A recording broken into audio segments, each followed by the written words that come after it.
उमरिया जिला मुख्यालय स्थित रानी दुर्गावती भवन में सम्यक अभियान कॉन्फ्रेंस कार्यक्रम मुख्य अतिथि एवं उपस्थित लोगों की मौजूदगी में आयोजित किया गया। साथ ही साथ पत्रकार वार्ता का भी आयोजन किया गया।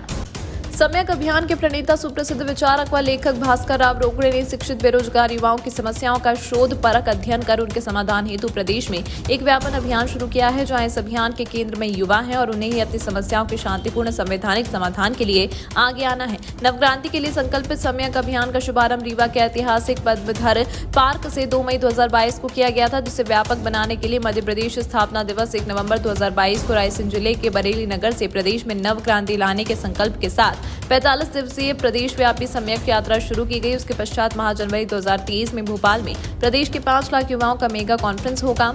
वहीं सरकारी कर्मचारियों की सेवानिवृत्ति आयु 58 साल लागू करने पर रिक्त होने वाले 5,30,000 पदों पर 1 जनवरी 2024 से 31 जुलाई 2024 के बीच नियुक्तियां सुनिश्चित कराना, प्राइवेट कंपनियों के कर्मचारियों को सरकारी कर्मचारियों के समान वेतन दिलाने हेतु मध्य प्रदेश में शिक्षित बेरोजगारों के न्यूनतम वेतन अधिनियम की व्यवस्था सुनिश्चित कराना आदि मांगों को लेकर किया गया है। यात्रा में वयोवृद्ध गांधीवादी पंडित प्रेम नारायण मिश्रा, मध्य प्रदेश सर्वोदय मंडल के पूर्व प्रदेश अध्यक्ष संतोष कुमार द्विवेदी, एडवोकेट रघुवंश पांडे, युवा समाज सेवी अंकित पांडे सहित जिले भर से आए हुए लोग शामिल हुए। देखिए, मैंने शिक्षित बेरोजगार युवाओं की दशा और दिशा पर गंभीरतापूर्वक अन्वेषणात्मक अध्ययन करते हुए पाया कि आज जो बेरोजगारी है उसका मूल कारण है कि संभावनाओं का युक्तियुक्तकरण नहीं किया जा रहा है। तो मुझे लगा कि यदि संभावनाओं का सही ढंग से युक्तियुक्तकरण ही कर दिया जाता है तो इस राज्य से 70% बेरोजगारी को कम किया जा सकता है। इसके अलावा एक नया कॉन्सेप्ट विकसित करने पर भी अगर हम चाहें तो 30% बेरोजगारी पर कंट्रोल कर सकते हैं। बेरोजगारी पर अंकुश लगाना संभव है। जैसे कि मध्य प्रदेश में सरकारी अधिकारियों कर्मचारियों की सेवानिवृत्ति आयु पहले 58 साल हुआ करती थी, उसे बढ़ाते बढ़ाते 65 और 68 पर प्रदेश सरकार पहुंच गई और केंद्र सरकार के EPFO अर्थात एम्प्लॉयमेंट प्रोविडेंट फंड ऑर्गेनाइजेशन ने इसे एक साथ 5 साल बढ़ाने की अनुशंसा कर दिया है। और उन्होंने अनुशंसा में लिखा है कि अब लोग जल्दी मरते नहीं हैं, दवा खा कर ज़्यादा जीते हैं, इसलिए पेंशन का भार सरकार पर पड़ रहा है। उसे कम करने के लिए 5 साल सेवानिवृत्ति आयु बढ़ा दिया जाए। यदि उन अनुशंसाओं को मान लिया जाता है तो इस प्रदेश में 70 और 73 साल सेवानिवृत्ति की आयु हो जाएगी। तब 10 साल तक कोई वैकेंसी नहीं निकलेगी, पद खाली नहीं होंगे।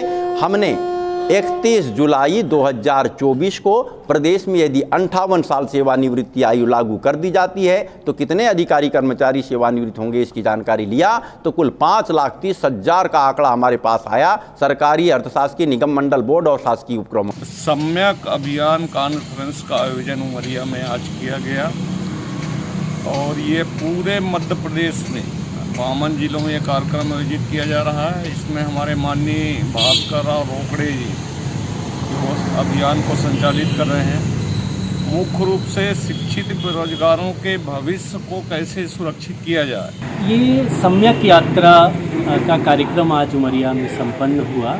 यह यात्रा बेरोजगारी के समुचित समाधान के लिए प्रसिद्ध पत्रकार भास्कर राव रोकड़े जी ने निकाली है और 1 नवंबर को ये यात्रा मध्य प्रदेश में शुरू हुई थी और आधा मध्य प्रदेश लगभग पूरा करके आज उमरिया ये यात्रा हुई। इस यात्रा का बहुत ही व्यापक प्रचार प्रसार हुआ था, जिसमें बड़ी संख्या में नौजवानों ने हिस्सा लिया और अपनी बेरोजगारी की समस्या से कैसे पार निकले, समाधान क्या हो, उस पर रोकड़े जी ने उनका मार्गदर्शन किया है। PL पटेल, विद्युत रक्षक संघ का सचिव।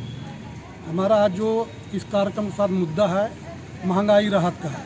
राज्य सरकार की महंगाई 33% आदेश सरकार के द्वारा जारी कर दिए गए हैं, लेकिन विद्युत मंडल के पेंशनर जो है अभी वर्तमान में 22%। हमारा ये अभियान जो माननीय भास्कर और रोकड़े जी पूरे के पूरे मध्य प्रदेश में हर एक जिला में पहुंच रहे हैं एक यात्रा लेके कि सभी को ये याद कराया जाए। और ये हम पहले से बताते चले आ रहे हैं। राजनीति इसमें कोई राजनीति नहीं है। हम केवल लोगों को ये बताना चाह रहे हैं, प्रेरित करना चाह रहे हैं कि इससे क्या लॉस हो रहा है हमारे यूथ को। और आने वाले जो यूथ हैं जो अभी पढ़ लिख के आएंगे, ग्रेजुएट होकर आएंगे, मास्टर्स लेके आएंगे, तो उनकी नौकरी कैसे खतरे